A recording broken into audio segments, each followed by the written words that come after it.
Welcome to the Unlocking the Club podcast, where we host honest and direct conversations about journeys of access, personal truth, and reclaiming space. We share our truth so that you can find the key to own your truth, honor your journey, and reclaim your space. Grab your keys, your wallet, your phone, and invite your friends to meet you at the club. Here's your host, Angela Taylor.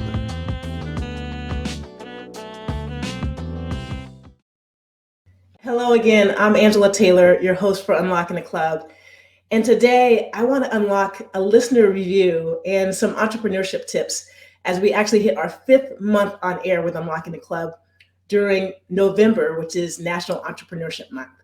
So recently we received the following review on Apple Podcasts. The title of the review was A Space of Wisdom, Inspiration, and Love. And the review went on to say, these episodes resonate with me as a mother of Black and Japanese girls and a DEI practitioner. I love how the host facilitates each episode very thoughtfully and brings out the light in each guest. So first and foremost, thank you, YTT-san, for such a thoughtful review. I love hearing that my conversations here on Unlocking the Club are resonating with you and with listeners who are raising the next generation of leaders. I love hearing that listeners who are doing important work, such as the work that you're doing in the DEI space, are connecting to the content and the conversation and the discourse that's taking place on these episodes. And I love hearing that those who identify as Black women and those who are committed to being allies and accomplices to Black women, or those who identify as Black and female, are enjoying the show for a myriad of different reasons. So thank you for sharing that review. You know, that review, along with the other reviews that we've received on Apple Podcasts or the other podcast platforms, are really meaningful to me for a variety of reasons. First and foremost, I realize that so much of the value that any of us bring isn't just what we intend our value to be, but most importantly, it is how others receive us and our work. And so to know that people are receiving value that is in alignment with how I intended the show to inspire, to be cathartic, to inform, and to connect is really incredibly meaningful to me. It's also really rewarding to receive such amazing validation from listeners via reviews and emails and social media posts and text messages and on and on and on. I got to tell you, I eat all of it up. Not because it's patting me on the back, but because the mission for Unlocking the Club was to be an inspiration. It was to make sure that we were unlocking powerful voices and stories from unique perspectives, particularly through the prism of Black women, or those issues that face Black women quite frequently, like our episode on uterine fibroid embolization. That we had Dr. Lippman and Teresa Edwards join us a couple months ago. So I want you to know, and I talked about this on a recent episode, that I'm going to do a much better job of receiving the support and the outreach. And I'm inspired to continue to share these powerful stories and unique voices with you through our conversations during the podcast and the other content that we will be releasing as well. And I continue to encourage all listeners to take a moment to leave a review, not only because it's good for the podcast and we appreciate the positive feedback, but I know when I'm thinking about a new podcast, I oftentimes take a look at the podcast reviews to determine if that is going to be a podcast that I may be interested in. So by leaving a review and sharing what it was that resonated with you or that you enjoy about the podcast may enlighten someone else who is looking for the right message. And so thank you in advance for leaving those reviews. I encourage you to continue doing so. But also know that your reviews and your feedback via email and social media truly does help my team and I continue to try to inspire and endeavor to deliver the content that you all want. You know, the guests that you'd be interested in hearing from, the topics that are important to you or that you may not have access to information. And so please, again, continue to give us feedback, to share, to follow us on social media, to join us on our Facebook group, the Code Breakers Lounge, as we continue these conversations. And as I was reading that review earlier today, trying to decide what I was going to talk about on today's show, it popped up on my calendar that today is actually or this month is National Entrepreneurship Month. And as I've mentioned from time to time on this show, I have finally taken the time to assess my entrepreneurial journey, which began inauspiciously as I completed my MBA at NYU Stern School of Business. There were 2 class projects that really unlocked all of these ideas I had in my head, but had no outlet for them. And I actually thought I was risk averse, right? I had grown up aspiring to work in the corporate landscape, to get a safe job, to make sure I had a steady paycheck and a steady income to be able to pay the bills and benefits. And it was in those 2 classes that I had at NYU, one where we came up with a shoe boomers for the boomerang generation of folks that were kind of baby boomers and were looking for some stylish footwear, but not quite as stylish as the young folks were wearing at that time. And then another one was a collaboration between media and entertainment. But that was kind of the inspiration that unlocked the fact that I was creative in a way that I didn't think I was before. A few classmates and a good friend of mine, Beverly Oden, who was on one of the earlier episodes of Unlocking the Club, we actually went on to enter the NYU Social Venture Business Plan competition and won $50,000 to start up the Chance Foundation. And that, again, continued to tap into that entrepreneurial spirit. And so every now and then I'll check out this file cabinet that I had from that period of time in the late 90s and early 2000s, which I'm dating myself a little bit. But I had all of these business plans. I think all of you may remember those online programs that you had on a CD or DVD that you could create business plans. Well, I had so many business plans that I came up with. And one of those was actually this idea of bringing a WNBA team to the Bay Area. Actually had an organizational chart, some financials drawn up, potential team names, and more. And now there is a rumor going around that the Bay Area may actually get a WNBA team in the near future, which is really amazing for me to see. And as I step back and think about those days in, again, late 1990s, early 2000s, when I tapped into that entrepreneurial spirit, all of that led me to starting my first solopreneur venture called Network Sports Consulting. And the business is still active, but experienced a really rocky road out of the gate. So here's a few thoughts that I wanted to share with you all in honor of National Entrepreneurship Month. If you are thinking about starting your own business venture, first and foremost, trust yourself, right? Trust yourself. I think so often we hesitate and because fear is showing up or because we're not quite sure how to do something, we're not sure if we can trust ourselves to go out and do something.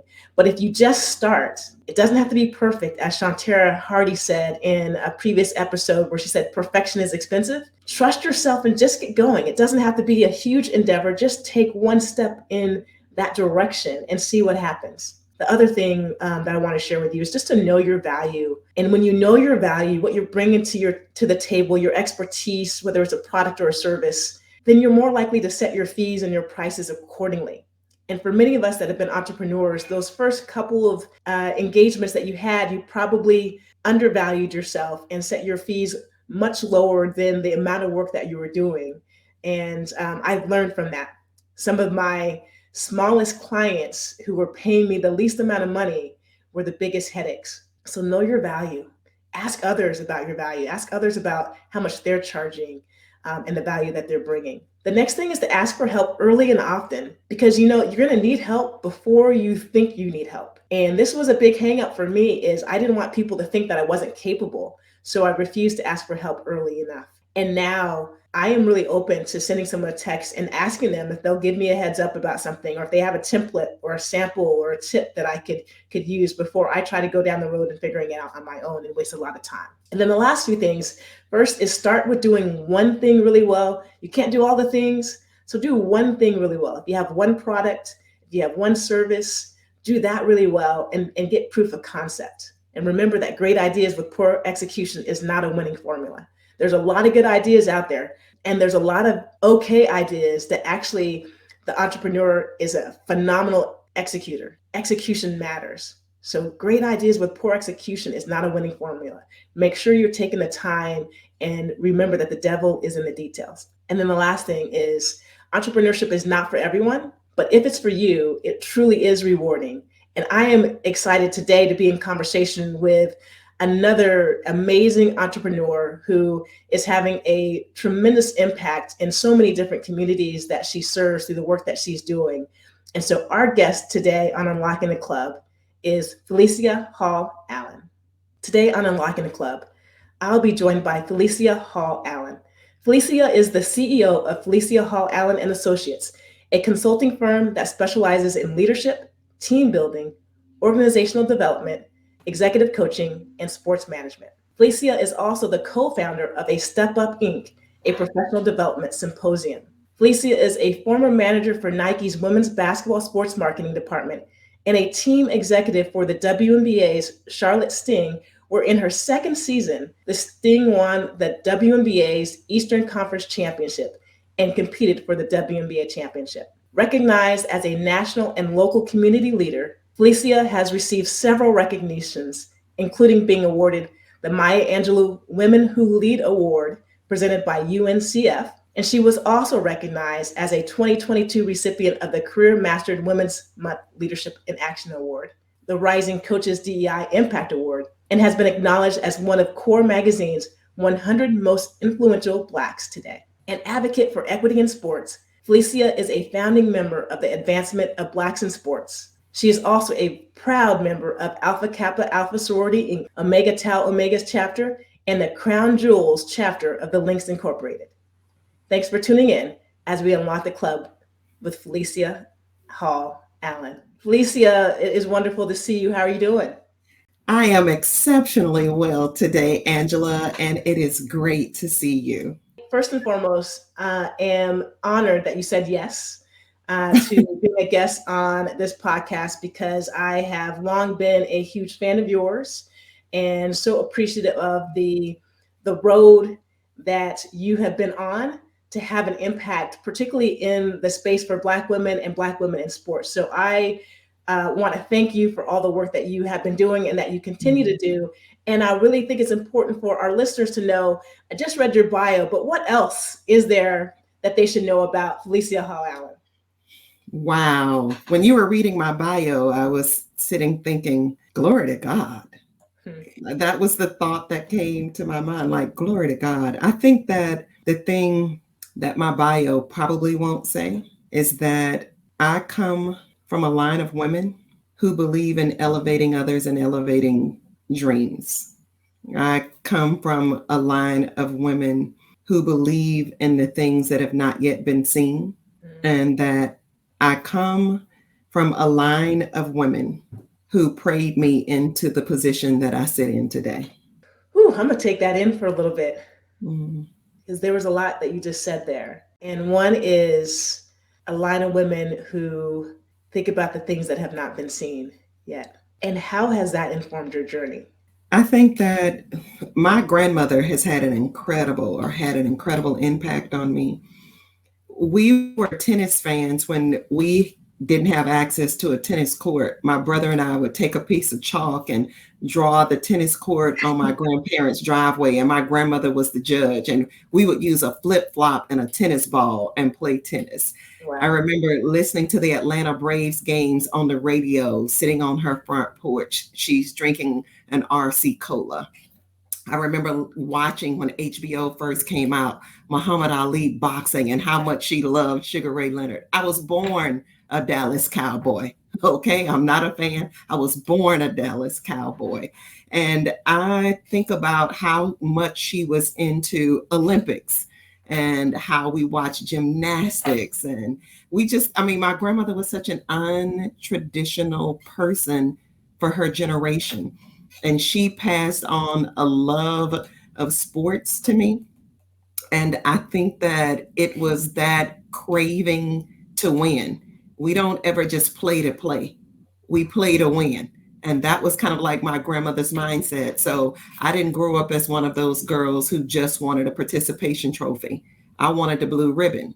And I'm grateful that even in elementary school, I was kind of like, she made these sort of deposits in me that said that, just showing up isn't enough.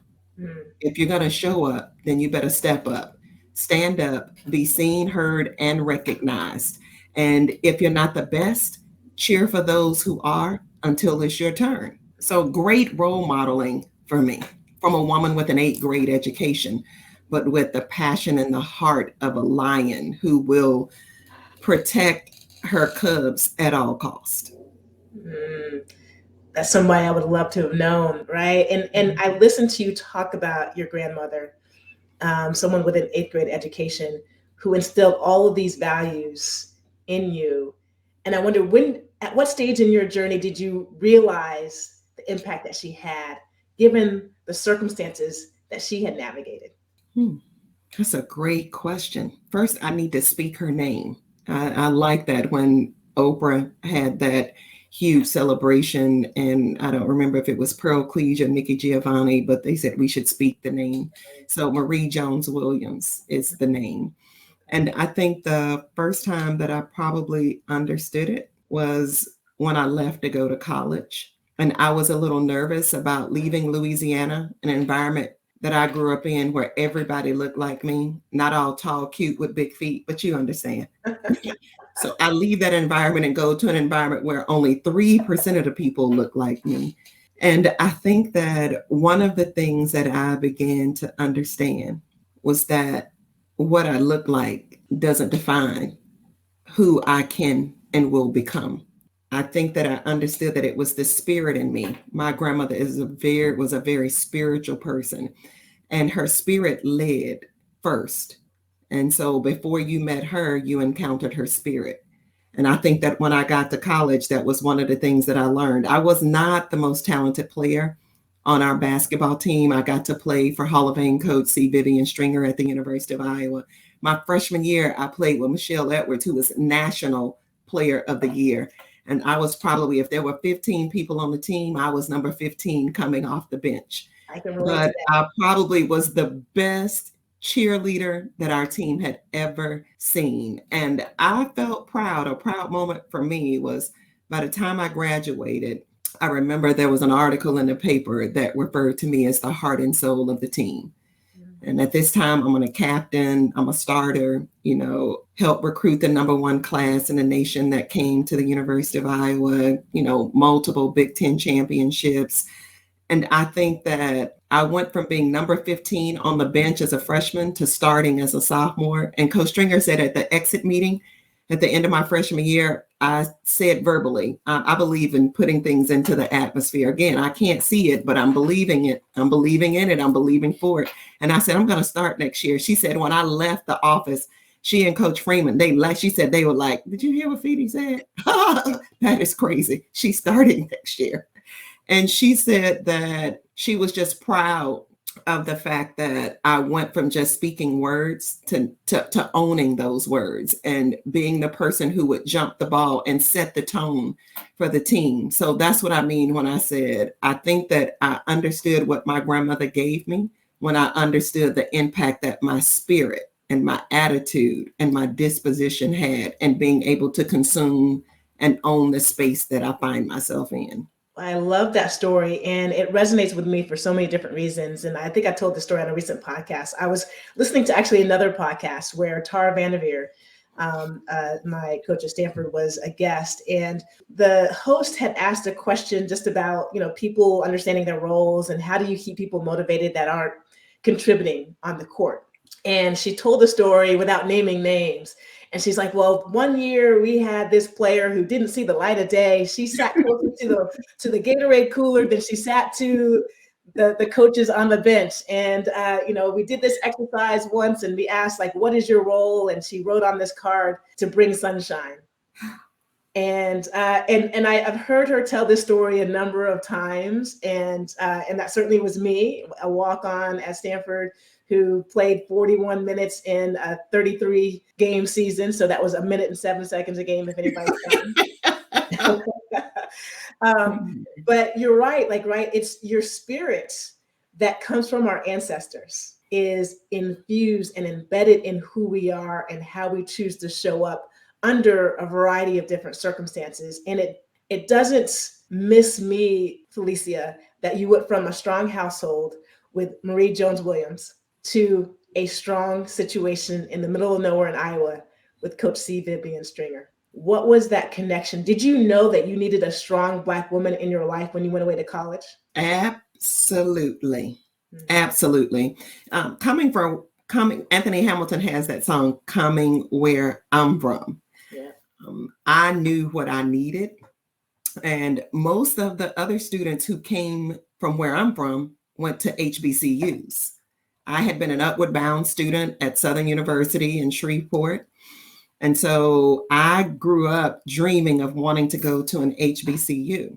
When I got kind of good in basketball, I was like, dang, probably not going to go to an HBCU.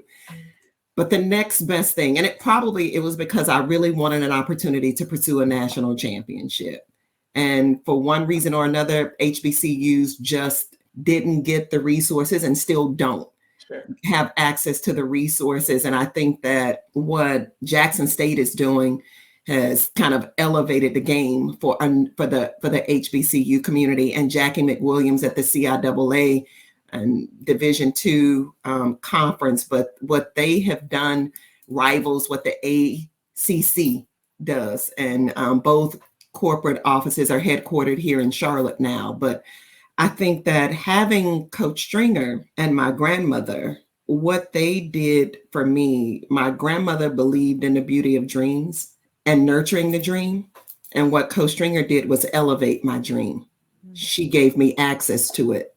My grandmother helped to instill it. Coach Stringer was the person who was able to provide the sun. She gave me that additional sunshine, the boost, the water, the nurturing, the access to the sort of nutrients and people and networks that I was going to need in order for me to be able to flourish. And I think that from the moment that I sat down and had a conversation with her, all of the recruiting visits that I went on, at the time, Angela, we got 5 official visits.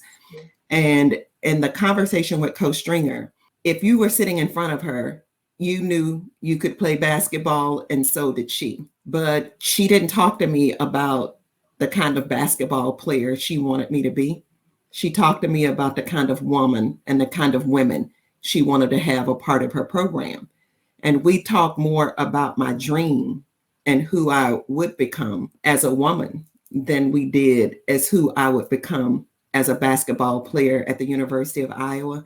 And that fed my soul. I was crying, like tears were running down my face, because I felt like I had finally met a coach who saw me and who was willing to meet me where I was, and who was willing to buy in and believe in the dream and help me get to where I wanted to go. And I mean, she exceeded every expectation and or hope that I could have had for a coach. Yeah. When I hear you talk about this dream, and it was a dream that your grandmother instilled in you and a dream that Coach Stringer nurtured. But how did you have the audacity to even think you could dream? Oh, the audacity. You made me think of President Barack Obama, the audacity of hope. Yes. I think that really it has to be God. Because we say that everybody has a purpose. And I attend Elevation Church now, and the mission is, see what God can do through you. And I think that the dream, I don't think that it was a bold, audacious, scary sort of dream. I think that it was as small as, I wonder what God can do through me in the space where he chooses to plant me. And I think that my prayer for a long time, Angela, was, God, send me where you want me to go, or keep me where you'd have me to stay. I just wanted to bloom in whatever environment I was going to be placed in. And so I grew up in a tough environment where most people don't want to come from where I'm from. But I think that it is because of that environment that I had the fortitude and the resilience to unlock the purpose that was in me. And because I dreamed, I was able and have been able to expose my family to the kind of experiences that I would hope it made every sacrifice they made for me worth it. When you speak of coming from an environment that was tough on you, but it fortified you and prepared you to thrive, not just to survive, but to thrive in corporate America, right? You got your law degree while you're at the University of Iowa, and you went into a space that was very similar to probably the spaces you were navigating on campus at Iowa, but not back in Louisiana. And I wonder how easy, simple, normal was that, or how challenging was that journey in corporate America as a Black woman with 2 degrees, with a strong Black woman as your grandmother setting you on your way, a strong Black woman in Coach Stringer nurturing your dreams, but corporate America. Mm-hmm. I recently heard on the radio, it's election season right now. Yeah. And this group called Black Voters Matter, they have a slogan, "Don't black down." And I think that what I was able to gain going into kind of like law school as well as into corporate America, I think I've just had a mentality, I'm not going to black down. I'm going to stand up for everything that I believe is right. And I'm not going to be afraid to use my voice. And I'm going to speak for others who don't have the capacity to speak. When I was in 10th grade, like my civics teacher said to me, "Hall, you always speaking up when that doesn't have anything to do with you. You don't talk that much and take up for folks, you might as well get paid for it." And I never forgot that. And now I get paid to take up for other people as a sports agent. I get paid to motivate and inspire and elevate other people as a motivational speaker, as a leadership development and team building consultant. And when I graduated from law school, that same civics teacher taught my mother and my father. Wow. She had her husband to drive her 21 hours from Shreveport to my law school graduation. When I got married, that same teacher, I think she was like a little over 80 at that time, showed up at my wedding. She left her birthday party to come to the reception. And she said it was because she saw something in me then that said that I would not basically black down, that I would be who I was supposed to be, and that I would be intentional about bringing other people along the way and making sure they had access to what they deserved or what should have been rightfully theirs. And that, I think that those sort of seeds being sown, I've been fortunate enough to have people to see other stuff in me, like a kindergarten teacher or a first or third grade teacher, high school basketball coach who said I couldn't walk and chew gum at the same time. But because I hate to lose, I'm willing to work for what I want. And I just don't believe in playing small, smaller than you should be or you're capable of being. And so I'm tall. If I was standing, you would see all the long legs. Like God's gift to me was my voice and these legs and arms, because they helped me get the free education, right? And the voice helped me kind of along the way. But I think that what I got from all of those women, I think, was this idea of being persistent and resilient and kind of pushing through. The only way you can unlock anything is you have to be willing to take a risk. You gotta be willing to bet on yourself. Full stop right there. Well, and Felicia, you and I have a mutual friend who, Renee Brown, who on an episode a month or so ago talked about how others try to steal your shine. And I hear you when you say that you refuse to play small. Was there an instance where someone overtly or covertly tried to encourage you to play small and was trying to steal your shine? Absolutely. I think 2 different situations. One in a room full of men, and another in a room full of women who didn't look like me. The room full of men, when I was working for Nike, and I was manager of our women's sports marketing department. And let's say there were 8 people in the room, 7 men, and I was the only woman. And my responsibility was to speak up on behalf of little girls, teenagers, and women who engaged in sports and played basketball. So I had to be the voice. The guys could say anything. They could use any sort of language. Their voices could be raised at any levels. And there was no, and it was perceived as passion. it was perceived as confidence. They knew their stuff. But if I ventured to be a little too curious and or inquisitive of the person who was sitting in front of us, and if I leaned in or if my voice elevated, when we walked away, I was the bee in the room. Mm. Now, I wasn't nearly as authoritative in my tone and or delivery as some of the guys were. But it was interesting to me that even women would attempt to perceive me in that way. She's tough. She's this. It was almost as if the things that I had been taught to be, that they had become like a black eye, or like the things that they used to. All your strengths, they were using against you. But for the guys, that was respect. Yeah. I think that happened in that room. And then when I was in a room with women who had perceived power, and I just noticed how maybe I was one of the younger people in the room.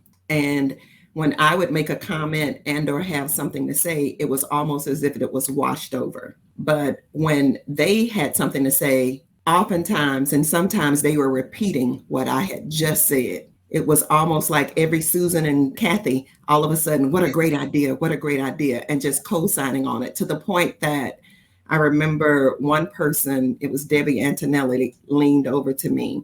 People may know Debbie because she does sports broadcasting for ESPN, Fox, a number of other people. She leaned over to me and she said, "Isn't that what you just said?" As if, and what was good for me was I felt it, but it was validated. It was confirmed. You know what I think is happening is happening. So a lot of times we think that because we look alike, if I'm in a room and everybody looks like me, whether it's all Black people or whether it's all women, we tend to think that everybody who's Black is on my team, or everybody who's a woman is on my team, and everybody who's not Black is on the opposing team, and everybody who's not a woman is on, the competitive team. I've not found it to be that way. Yeah. I think Coach Stringer probably helped me to understand that it's not what people look like, it's how they treat you. Yeah, how they show up. It's how they show up. And I think that what I've learned is that the people who show up for you are the people who will ride for you.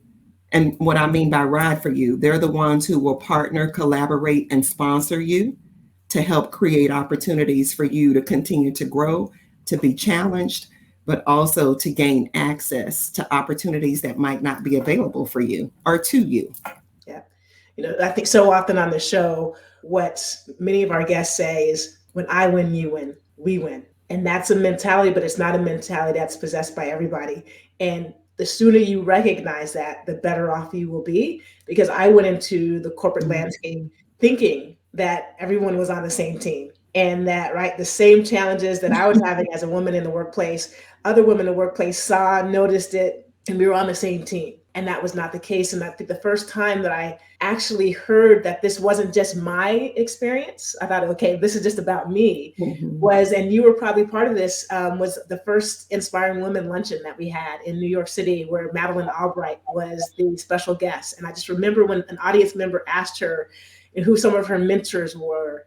And she made a point in her witty sense of humor to say, so often people assume that it was other women, but oftentimes other women got in the way, right? Were intimidated by her, tried to prevent her from having opportunities. And it was men that actually you may not have had a connection with or didn't identify with, that were the ones that were pulling you up, right? And giving you opportunities. And I think we have to change this. And what Debbie did in that moment, in that motion, was really important to validate you, to let you know that you're not alone, that it is seen. And what we need to do to take that next step is to make sure people say, wait a minute, Felicia said that 25 minutes ago, let's hear her out. We need to show up for ourselves and for our colleagues in the way that is different than we've seen in the past. Amen, amen, and amen. And I have to give Debbie credit. She did say that. Yeah. Felicia said that. Maybe we didn't hear her. Felicia, what was that you said again? She absolutely did that, which said, I hear you, but I also see you. Yes. And I think that as women, we have to do a better job of that. You mentioned She Wins, You Win. That was one of my favorite books by Gail Evans. Mm. And when I thought about the whole basketball thing, Angela, I'll be honest and say it made me think about when Carolyn Peck gave Dawn Staley a piece of her championship, the net. Yeah. And then Dawn said she gave it to Dawn because she thought that Dawn had the potential and our capacity to be maybe the next woman of color to win a national championship in basketball. Yeah. Well, when Dawn won her championship, she said she couldn't think of one person to give it to. So she cut it up and she sent a piece to every Black female head coach at the Division I level, which for me elevated the thought. Carolyn's thought was like, I win, you win. She wins, you win. Dawn's thought was, I win, we win. Or she wins, we win. She made it more of a collective so that there didn't just have to be one winner or one person to be elevated. And I think if we can start to sort of understand that when you unlock the club, I'm not just going to sneak one person in. Yes. I'm going to open the door so wide that it's almost like the parting of the Red Sea. And we just start calling everybody, come on, y'all, like it's come a on reunion, let's go, let's go get it. And I love that Dawn was so intentional about that. But I also love the fact that Carolyn was the one who initiated and sowed the thought that could then grow to something much bigger than the original intent. Yeah, it was such a beautiful gesture on both of their parts, right? In that moment where there's 150,000 things on your mind, but in that moment, they both thought of who's next. Mm-hmm. And if you have not read the article on the gesture that Dawn Staley made a few years ago when she won her first national championship with South Carolina, we'll have the article in our show notes. It's an amazing article, the gesture in and of itself, but the response from the coaches around the country who received this package from Dawn and how much it meant to them, not just to see her cutting down the nets, but that in her moment of glory, that she also was thinking of them. And I think that's such an important piece of who we are, is who your grandmother was, right? And making sure that when she sent you off to Iowa, that you would continue to advocate for others in everything that you do. And that's not always the case. When you talk about unlocking the club, I think that so often, and tell me if this is your experience, I think oftentimes people arrive at the front door of that club, they get in the club and they let the door close behind them. They're just so happy to get into the club. But what I'm realizing through these conversations we're having on this podcast is we have agency. We have our own agency. We don't have to pound on that door to get in somebody else's club. But Dawn just did. She started her own club. Mm-hmm. She started her own club that people saw themselves in the mirrors. People saw their own potential. She encouraged them to show up and to believe and to dream. I like that, Angela, the notion of unlocking the club, providing access, and what Dawn did. Dawn is one of my absolute favorites. Go back to Nike days. And then when I was running the WNBA team in Charlotte, she was our starting point guard. And Johnny and I do team building with her women's basketball team now. And she's been just great at elevating us and our business. But I also just thought about the notion of kind of what we have the ability to do when we support each other and when we're there for each other. In 2014, I think I had won an award at the Final Four in Nashville from the sort of Black Coaches Association group, like a Women of Impact award that they had created. And I felt like, oh man, if I'm of impact, then what am I doing to provide and create impact? It was like, I need to do more for other women.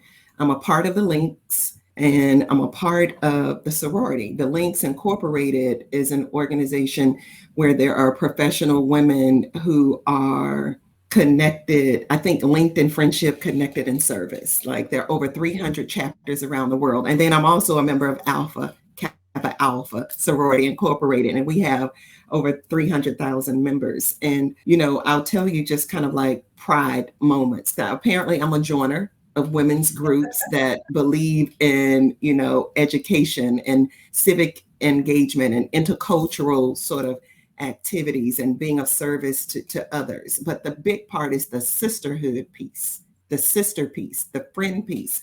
And so I invited about 20 women to my home in Rock Hill, all head coaches in women's basketball, current and or a couple of them were former head coaches. And Don was one of the coaches who came. But when I tell you that it was just an incredible conversation where we could create a genuine, trusting environment where they had an opportunity to share their triumphs, their failures, when they were lonely, but also when they felt like they were at their best, and to be able to kind of share with each other, all with the mindset was that when we leave here, we're going to subscribe to the notion that all of us can win.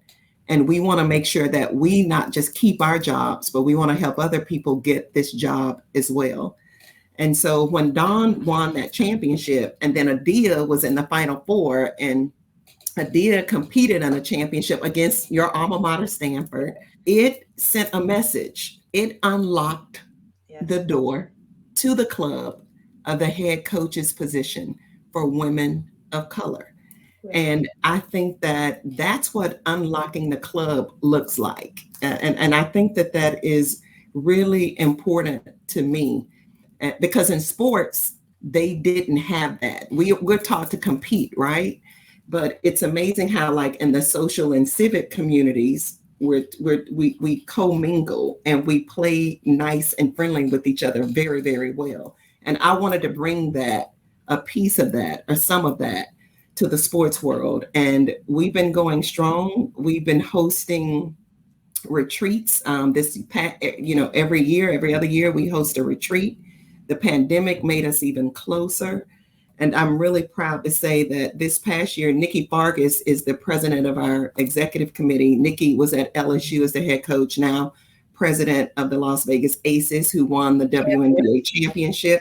But Nikki hosted the group in Vegas this summer. And I'm so proud. That's a proud thing for me, because I hope that that's something that the sisterhood that exists is something that will outlive me.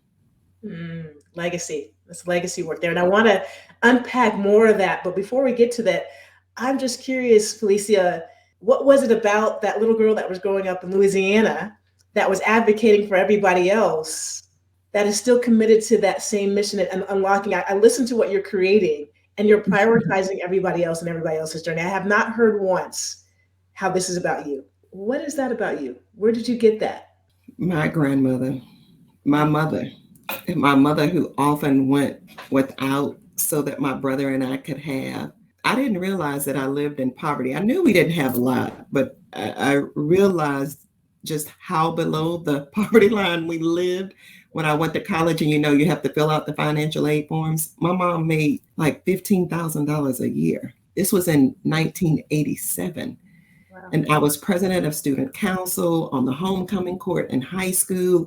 I went to Louisiana Girls State, the governor's prep. I did everything. My mother, Angela, I remember going to bed at night and, whatever it is that I was doing, it was going to cost money she didn't have. And she would often say, I don't have it. She would be gone to work by the time my brother and I would get up for school. And when I would get up to go to school, whatever it was, if it was $20 or $25 or $5, it would be laying on that table for me to be able to participate or do whatever it was that I wanted to do. When she often went without, I think that my mother showed me that it wasn't about her, but it was about creating an experience for me that would help me to be the best that I could possibly be. Yeah. And it wasn't about the money. It was the sacrifice that was so much more valuable. And the lesson in that sacrifice that helps me to understand that who I am and what God has given me to do to elevate other people's dreams, it's not about me. I really want to be able to live the kind of life as an entrepreneur or as a leader, as a friend, as a daughter, as a sister. I want to live the kind of life where the angels brag about me in heaven. If people here didn't ever know my name, if they were bragging on me in heaven, then I feel like I would have done what I was put here to do. And my favorite quote says, it's by Benjamin Disraeli. He was a prime minister in Britain. And it says, the greatest good you can do for another is not just to share with him your riches, but to help reveal to him his own. Mm-hmm. So you didn't invite me to come on here to brag about what I've done, where I've been, who I've met, who I've seen. The idea is, how do I help by an experience of mine to unlock the club so that other people can have access to some of the same experiences that I've had, and maybe even more access as a result of something that, like those pearls of wisdom that you were dropping, you were dropping straight gems on the front end of this call. And when you were walking through kind of what your experiences have been, what you, to me, essentially are saying is that you don't have to run into the roadblocks that I ran into. Let me show you how to get around those. Yeah. Let me show you how to get over, go under, go around those roadblocks, speed bumps, so that my failing forward becomes your open access to unlocking the door. Yeah. Gives you a soft landing. And thank you for sharing and being vulnerable and talking about your mother. And I wonder, what do you want your mother to know? Shirley Caesar has a song. She is an incredible gospel singer. And she said that she has this song, for the 9 months I carried you, no charge. And she talks about the sacrifice that a mother makes. And a mother doesn't make the sacrifices that she makes because she wants anything from you. It was no charge. For the mentors like Coach Stringer or Renee Brown or, a Judy Rose, the former athletic director at UNC Charlotte, or Stephanie Colbert, who I met when I was in law school, and I would laugh and tell her that I would always say to her that she isn't just my mentor, but she became kind of like my confidant. She became my advocate. She became all of those things. But you know what? There's never been one charge for anything they've offered. For Sue Levin at Nike, and Ray Pond at Nike, and Ann Donovan, who was the head coach of our team, and for the Charlotte Sting, that led us to the WNBA finals. For all of the things that those teachers that I mentioned, I never had to pay them back anything, and they never asked for reciprocity. The one thing that, like Velma Tribble, who I met, was a vice president at ACT when I was in law school, who mentored me. She said that, Feedy, I don't want anything back. I just want you to pay it forward. So what I would want my mom to know is that the sacrifice she made for me, I'm willing to make for my sister, my cousins, the other little girls who are in my community, and for other women. They may not get the shine, but the life that I lead is enough. Is enough. That's beautiful, beautifully said and stated. And as I'm listening to you, so as this episode drops, it will be 51 weeks since my mother passed.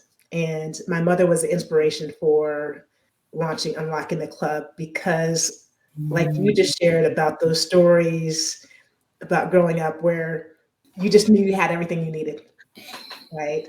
I found about that later on in life, like right where my mother was revealing some of those stories of being up late at night, trying to balance the checkbook so that, right, my brothers and I could have cleats for t-ball or baseball, and that we could have money for, the 2-day camp on the weekend that was coming up. And I had no idea, like, right, that all of these things were going on. And one of the inspirations for Unlocking the Club is we learned from that strength that they had, right? And sacrificing all that they wanted and needed in their dreams so that we could fulfill our own dreams. And there's so much in that journey that we can all learn from.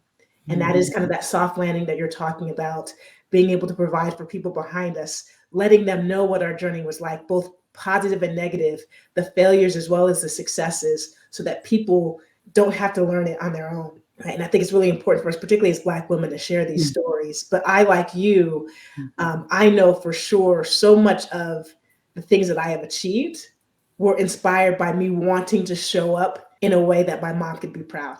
Mm-hmm. To show up so that she knew all of those sacrifices that she made and my father made and our grandparents made, that they weren't in vain. And that's a big burden to carry to a certain extent. but I think it's not one that we carry alone. There's so many people, and it's so rewarding to know there's someone like you, Felicia, that's doing this work as well, not just for self, but for community. And I admire you for it. I applaud you for everything that you're doing. I encourage people to find out about the work that Felicia is doing. And the information will be on the screen here on YouTube. It'll be in our show notes for the podcast. But I want to go back, Felicia, to that dinner or event that you had after Dawn won the championship.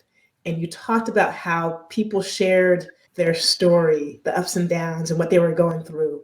How important is it for us to have that space? Because we can look at you, we can look at Dawn and say, everything is hunky-dory. It doesn't have a care in the world. Mm-hmm. But that is not the case. In order to get to the point to cut down those nets, in order to have Felicia Hall Allen and Associates, it wasn't easy. To be able to get that law degree, right? You had to overcome a lot. What is it that we need our listeners to know, as well as to know about all the successes? That's a great question. I think that you said a moment ago, you said, for some that could feel like a burden. For others, it's a gift. Yeah. And I think that it's the sense of community that I think helps to unlock the door. And the retreat that I was able to host, everything that we did was with intentionality. It takes time. Like a lot of times people want it to happen right now. Yeah. It took time for Dawn to build a championship. It took time for Serena Williams to become who Serena Williams, and that we saw that in the movie. When I looked at the Woman King and the level of sisterhood and the bond. So when you talk about kind of like the good old boys club, it's just the bond. What they do is they are intentional about the bonds that they create in the framework that they create, those bonds that kind of keep us on the outside looking in, whether that's their fraternities or their exclusive men's groups, and whether they meeting at the cigar club or they're on the golf course, but they have, and oftentimes it's in a social environment and or setting where they can bond. Yep. And I think that the way that we bond is a little bit different than the way that they do it, Angela. So the retreat, women, we like retreats.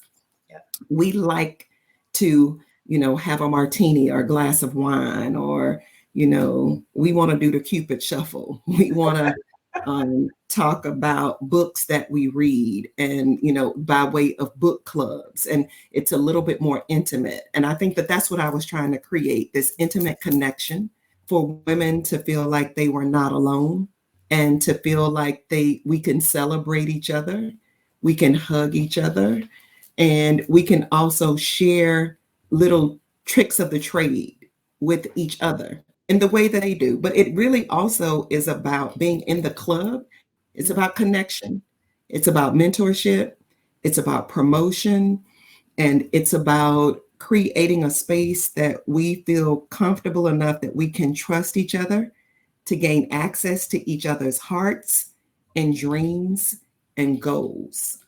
And then we could also think about how those goals, dreams, and objectives are intertwined and aligned, Yes. which then creates the opening, or it creates a clearing for us to be able to support each other where we can.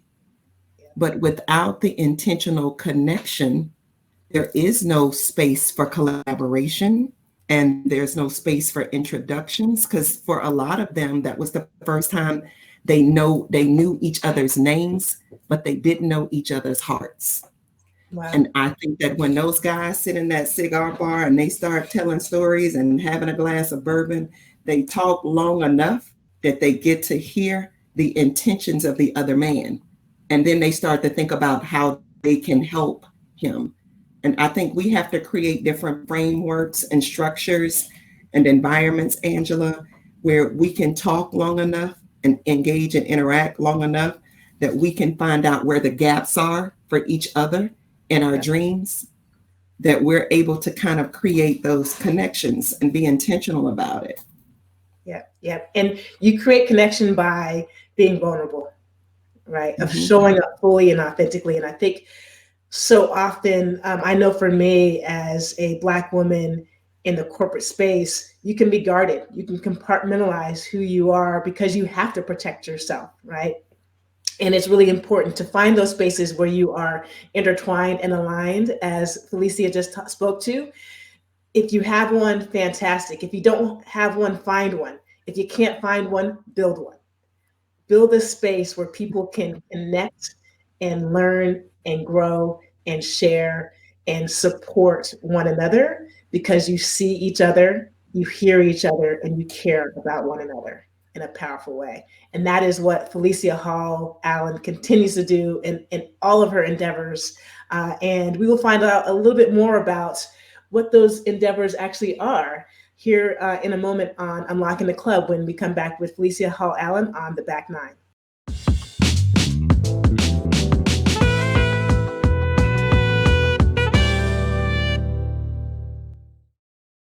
We're back here on Unlocking the Club on the Back Nine with Felicia Hall Allen.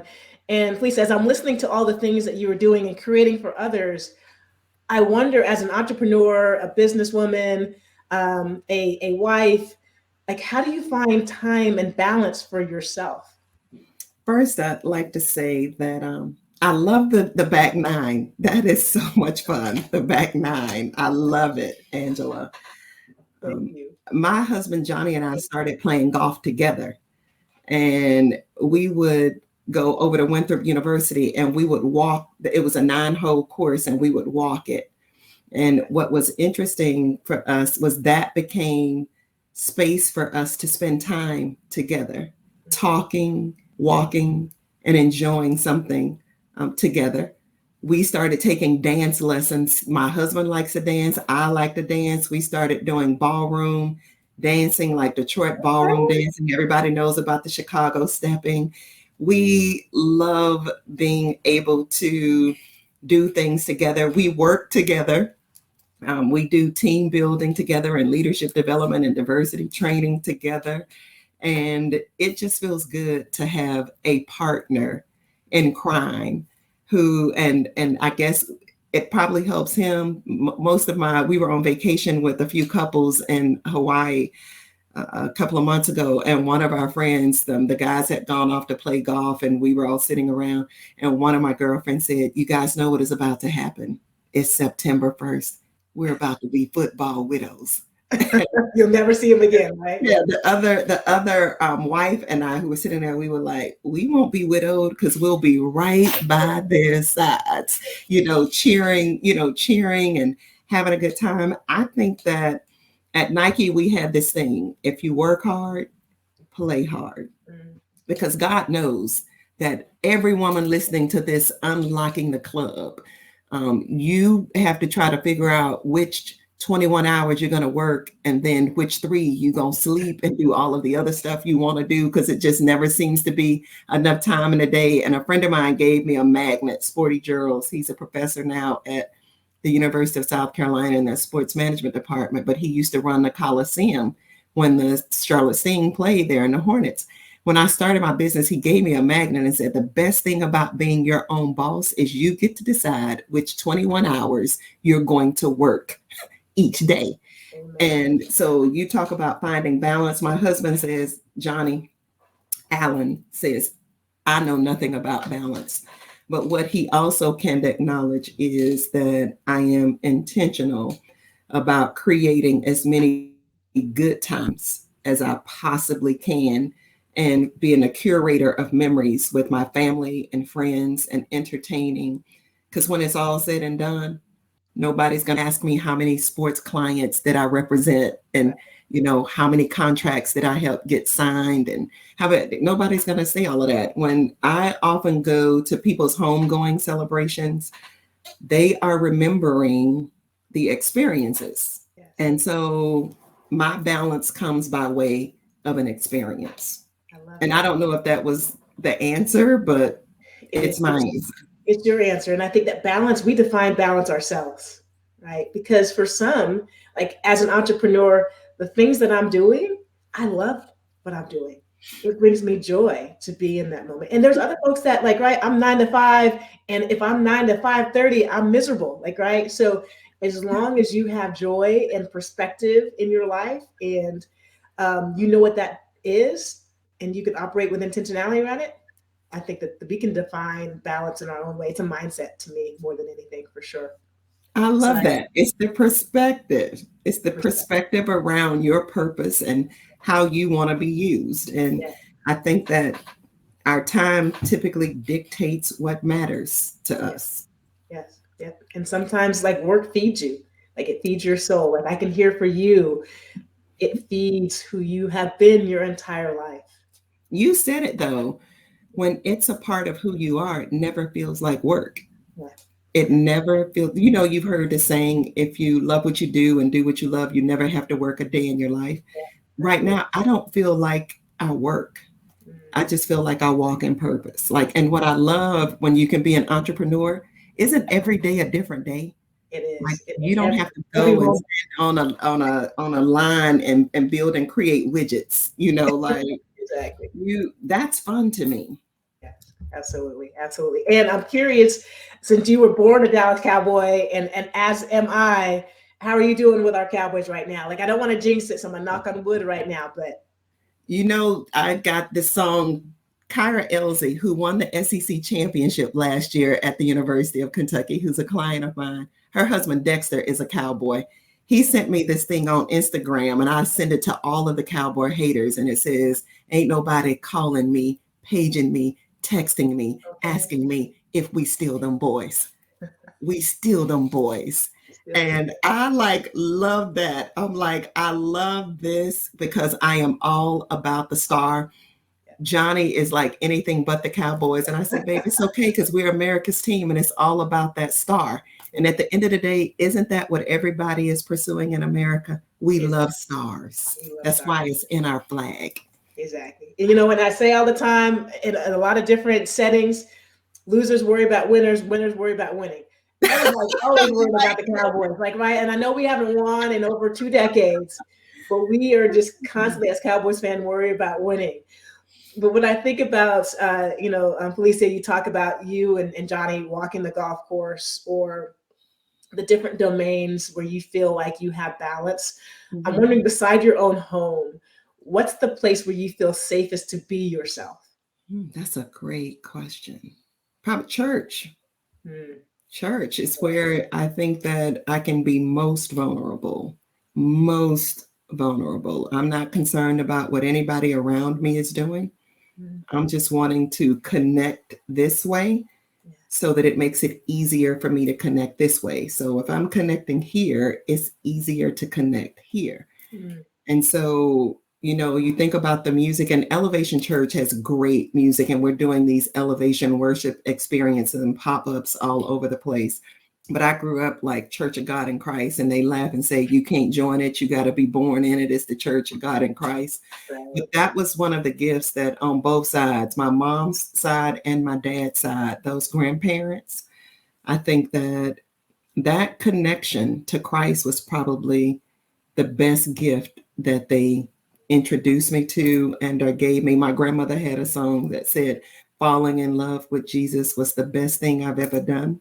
Yes. I think that it is in that time where I know that no matter when I call, when I pray, he's never too busy.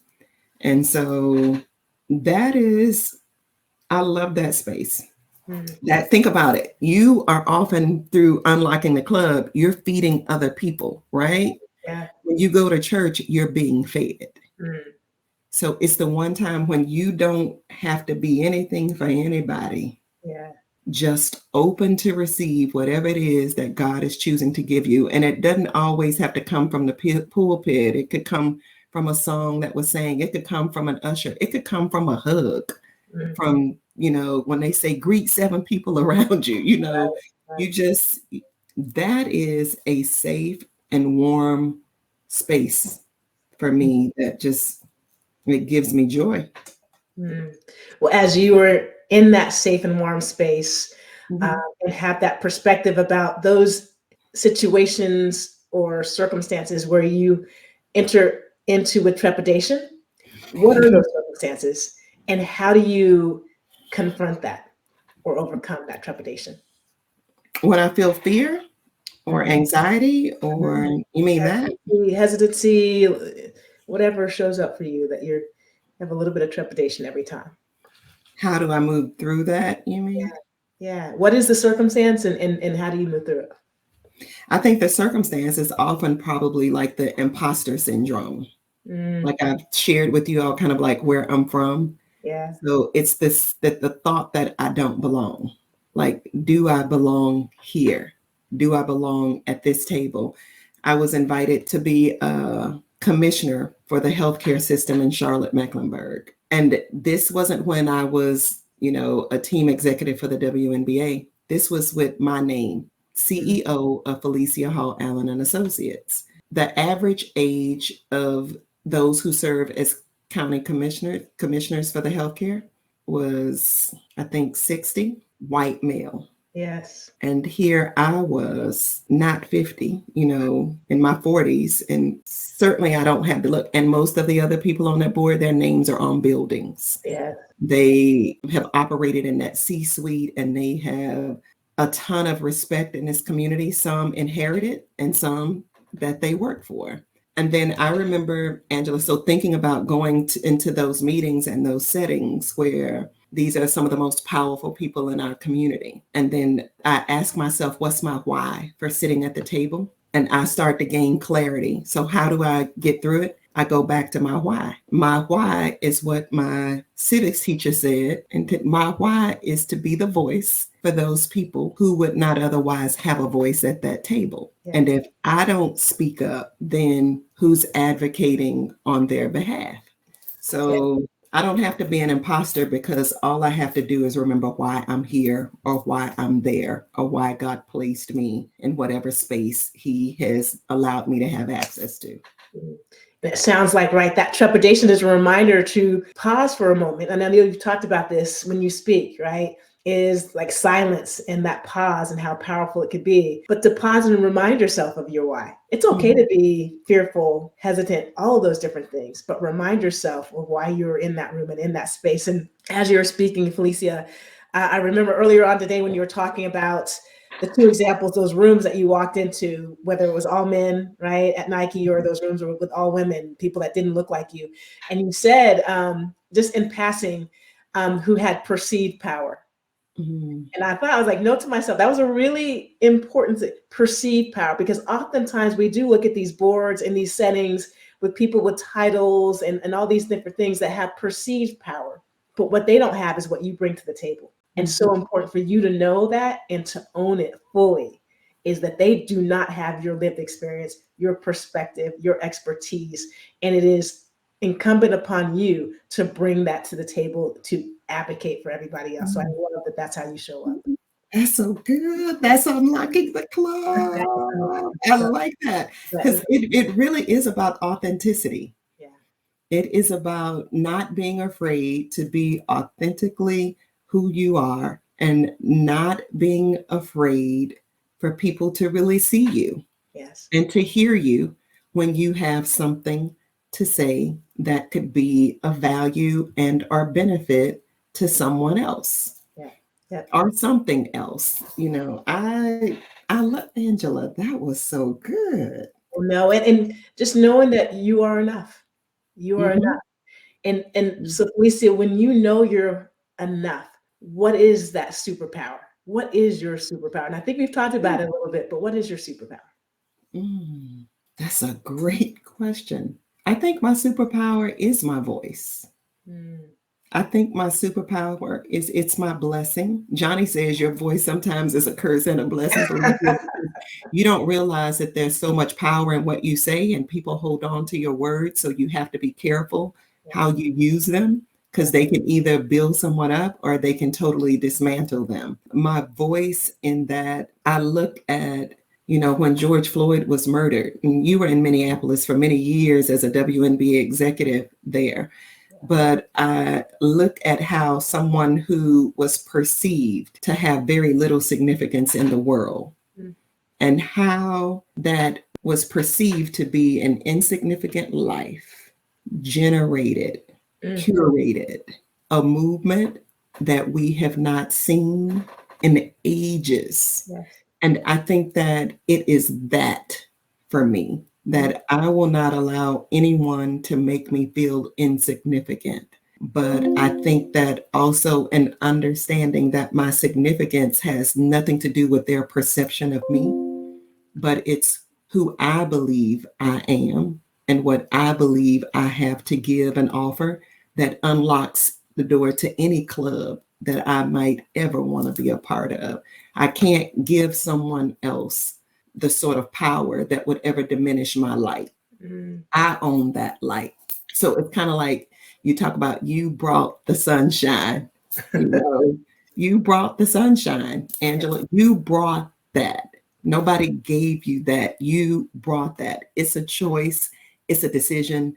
It's an attitude. It's the way we show up. It's the way we show up. That is your superpower. And your voice. That's my superpower. Is your superpower. And it continues to be. And again, grateful that you recognize that and have recognized it since you were a little girl before you went to Iowa. I'm going to show up light now. I'm going to show up. You know how you used to sing in Vacation Bible School, this little light of mine, yes. I'm going to let it shine. I think that God gave me that. So Felicia, like when you think about all of the spaces that you're navigating as an entrepreneur, what are some of the stories that you think need to be told? That there is still room for first. Kamala Harris becoming the first woman of color to be the vice president of these United States of America. President Barack Obama becoming the first Black man to serve as president of these United States of America. When I think about the first, Serena Williams and Venus and what they've done, and when I think of Simone Biles and what she did and the number of gold. I mean, like when I think about LeBron James and in terms of the first and first, like King James, the whole high school phenom, and then the work that he's done beyond the basketball court and the opportunities that he created. When I just think about people who are not afraid to walk in their power and purpose and to take risk on their dream, just to believe in the beauty of the dream. There's still space to believe in the beauty of your dream and understanding that the color of your skin does not diminish what's possible. And it takes me back to my understanding that in high school at Louisiana Girls State, and I was an 11th grader. We were at LSU. It was about 300 girls, 300 boys, girls state, boys state, and we learned about the political system. And I remember that I ran for attorney general in my party. And there might have been out of 300 girls, 20 Black girls. Out of 300 girls, 20 Black girls from across the state of Louisiana. And I remember it was my turn to get ready to give my speech, use my voice. And I said to the girls we have parishes and not counties in Louisiana. And you have to be able to get votes, kind of like in the political system now. The person with the most votes, that's the person who advances to represent their party. We were like Nats and Feds, the nationalists, the federalists. Okay. But I remember saying to the girls in my group, I said, because they were saying, I think you're our best shot at winning. I said, I'm not going to win. And they said, why? I said, can't you count in this room? They're not enough. I'm not going to win. And they said, Felicia, you're going to win. You're the best at this. Wow. And Angela, it might have been 10:30 at night. We had been in sessions all day. My group was probably one of the last groups. I think the governor speech was probably last. Not only did I win, it was like a landslide. The next closest person might have had 20 votes. Like it was the first time that I acknowledged within myself, one, that I was afraid that I couldn't have something, do something, or be something because of the color of my skin, that it would not allow me to have access. But two, for other young women who, like I said, didn't look like me, but they validated me. People don't always have to look like you to be the ones to validate you and affirm you. And then for those girls in that room to choose quality and content, and whatever we were saying was just stuff we were making up, but whatever the delivery was, it was enough to draw them in. And we didn't have to politic and or negotiate. That was one of the few races that night where there was no politicking and negotiating. I just flat out won. Wow. And that's why I say there's still time, because the color of our skin doesn't have to diminish the doors that can be unlocked for us. And I think that's why I believe in, I'm a founding member of the Advancement of Blacks in Sports. It's about racial, social, and economic justice, because it's not just enough for us to pursue social justice if economically we can't figure out how to survive, but then also how to take what we have to thrive in the communities where we are. If we're good enough on the field to win championships, then why are we not good enough to provide services for those organizations and entities that are creating this entertainment opportunity where we are the belle of the ball? We are the king of the court or the field. And I think that I'm excited because we're still creating history. And there's so many women out there, or young girls or men or boys out there who can still dream big dreams, because the door to the club doesn't have to keep you out if you're willing to unlock it. Yes. Amen. I absolutely love that story for so many reasons, Felicia. There's still more room for firsts. And the systems and society may tell you otherwise, but again, trust yourself and lean in. And in that example that Felicia shared from Girl State, right, there's a couple different things. Like sometimes we look at success only in the outcome, but success happens in the process. And in the process, you were able to win over so many people that eventually voted for you. But even if they didn't, they knew who you were and how you showed up, and the impact that you had on them as you showed up was incredibly important. I think the other thing is, inside of all of those moments, sometimes we could choose to not, right, because of that fear. But there's so many things that happen when you are just willing to try and being willing to fail or to lose, right? But just simply being willing to try. So thank you for sharing that story with us, because there are still so many opportunities for firsts. And I would say, and I'm sure that you might have a similar experience, we both were executives in the WNBA right around the same time. And there weren't very many of us who looked like you or I that were running teams. And it felt like a burden, right? Because you didn't want to be the last be able to be invited to run a team. And I think it's so important that you let people know, like if you were carrying that burden by yourself of being the first or the only, it could be incredibly lonely. But there's other people that have similar experiences that you can connect with, that you can share with. And if you take that burden on all by yourself, it could be debilitating.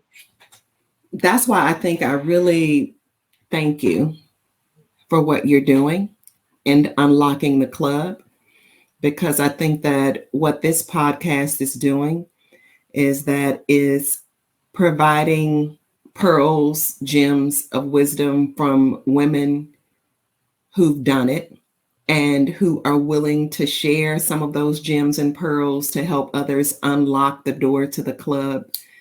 It's not a situation where it's an invite only. This isn't an invite only. The invitation is extended to anyone who'd like to have access into the club that either you create, co-create, curate, or you decide to join. But the invitation is yours. The question is, do you accept? Do you accept? Do you accept? Absolutely. Absolutely. Well, thank you for that, because that is the goal for this, is for us all to see ourselves in places that maybe we didn't before because of the system and all the messages that the system tells us. But if we can hear it from others and know that it's not always pretty, but it's possible for first to happen. And you are making that possible for so many people in your stratosphere by the work that you're doing. And so I would love for you to share with the audience, where can they find you and what are some of the amazing projects that you're working on? Thank you for that opening. At Felicia Hall Allen and Associates, you all can find me. I think that my business is my name because there's no greater value for me than the credibility that I've been able to create by the experiences and or the gifts and skills that I bring to the table. So I am now working as a consultant with the HBCU All-Stars. You can go to hbcuallstars.com. Travis Williams, who was a head coach at two HBCUs, Fort Valley and Tennessee State, started an HBCU All-Star game that CBS is televising. Last year was the first year.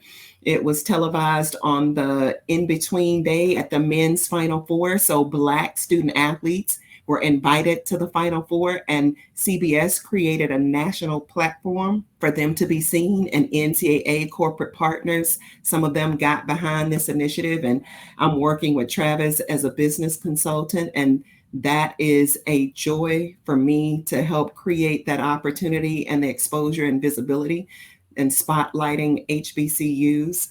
I also, Johnny and I host a professional development symposium for college coaches, A Step Up. We took a couple of years off. You know why. I know, COVID. It was a pandemic. We did it virtually, but this year we'll be coming back in May 22nd through the 24th in Charlotte, the Queen City. We have an assistant coaches symposium just for curious learners, you know, current and future generations of coaches who just want to be the best at what they do. We have a next level symposium for coaches who want to be head coaches. And, you know, you have to have 6-7 years of assistant coaching experience at the collegiate level. And last year, I think virtually a year ago, we brought in like about 40 decision makers, 20 executive search firm representatives. And we had to think about 25 college administrators who were a part of it, and it was exceptional. And we do a head coaches executive leadership academy because they're always looking for the edge. What head coaches are looking for, that competitive edge, and it's been exceptional. We'll be in Charlotte this year. You can go to astepuplive.com if you'd like to know more. astepuplive.com.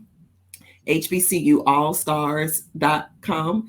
You can also follow A Step Up on Twitter at A Step Up AFHA, A Step Up FHA. You can follow me, Felicia Hall Allen, on Twitter at F Hall Allen. Just that simple. Everything, I guess, has my name involved in it. And then the other thing that I'm really excited about, Angela, is I think I mentioned I'm serving on the Charlotte-Mecklenburg Healthcare Authority Board, and we've been talking a lot about health equity, and that has been at the forefront for me. I recently attended I guess, symposium of sorts for Black board of directors, members from all across the country in the healthcare at Morehouse College in Atlanta. Wow. We had a chance to see 3 living Black female surgeon generals sitting on the stage. What? And it was mind blowing. I mean, like, it was the best, the absolute best. And so, talk about firsts. And to hear their stories, and they wanted to make sure they were not going to be the last. And so the work that I'm doing now is really about elevating dreams and elevating hope, both professionally as well as around health equity. And I'm having a lot of fun just doing that. And Johnny and I continue to do team buildings, and we do team buildings with everybody from annually. We go out to UCLA where Corey Close, her team's ranked in the top 20 right now. And we work with Don's team at South Carolina, and they're ranked number 1 right now. But we also work with HBCUs and their conference offices, and still doing work with the NFL. So my plate is pretty full, and I am loving every minute of it. And I have to shout out ABIS, the Advancement of Blacks in Sports. You can, like, our hashtag is Do You See What We See? Right. And I think that the website is weareabis.com.